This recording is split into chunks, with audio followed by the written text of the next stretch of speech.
কংগ্রেস নেতা অধীর রঞ্জন চৌধুরী সাংবাদিক সম্মেলন করে আজকে এই সন্ত্রাসবাদ এবং ভারতের যে অবস্থান সেসব নিয়ে অনেক আলোকপাত করলেন।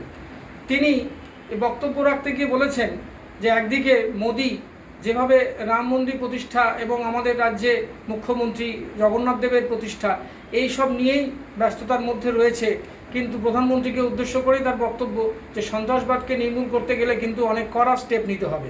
আপনারা দেখুন অধীর চৌধুরী কি বললেন।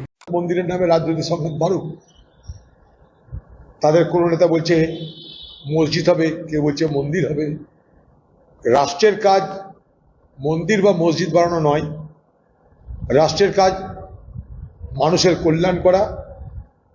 যে রাজ্য আছে রাজ্যের কল্যাণ, রাজ্যের অগ্রগতি, রাজ্যের বিকাশ। কেন্দ্রেরও কাজ একইভাবে রাষ্ট্রের বিকাশ, রাষ্ট্রের অগ্রগতি, রাষ্ট্রের উন্নতি। এখানে আমরা দেখছি অদ্ভুতভাবে মন্দির নির্মাণের প্রতিযোগিতা চলছে এবং সেই প্রতিযোগিতা আগামী বিধানসভা ভোটকে সামনে রেখে। এর আগে দেখলাম লোকসভা নির্বাচনের সময় ঘটা করে রাম মন্দির উদ্বোধন করা হলো।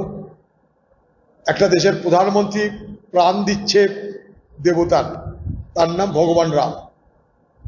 এখানে বাংলার মুখ্যমন্ত্রী সে বলছে আমিও পারি।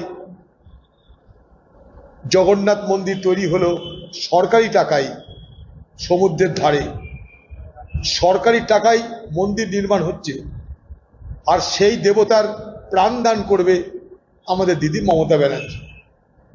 মোদি আর মমতার মধ্যে এখন মন্দির নির্মাণ নিয়ে তু মাই মাই চলবে। এ বলবে আমি রাম মন্দির করলাম, এ বলবে আমি জগন্নাথ মন্দির করলাম।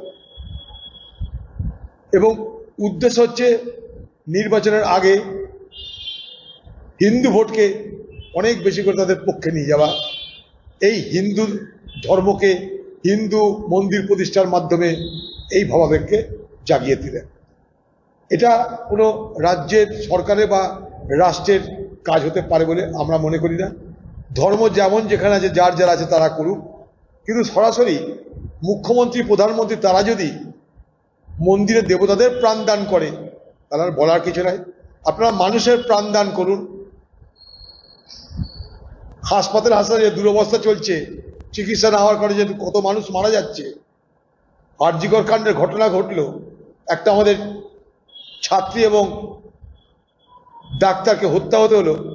আপনি তাদের প্রাণদানের ব্যবস্থা না করে আপনি জগন্নাথ মন্দিরের মূর্তিকে প্রাণদান করতে প্রস্তুতি নিচ্ছেন। জানি না এই বাংলার মানুষ আর কত নাটক দেখার জন্য অপেক্ষা করছে।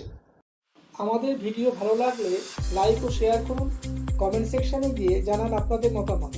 আরও ভিডিও পেতে চ্যানেলকে সাবস্ক্রাইব করুন।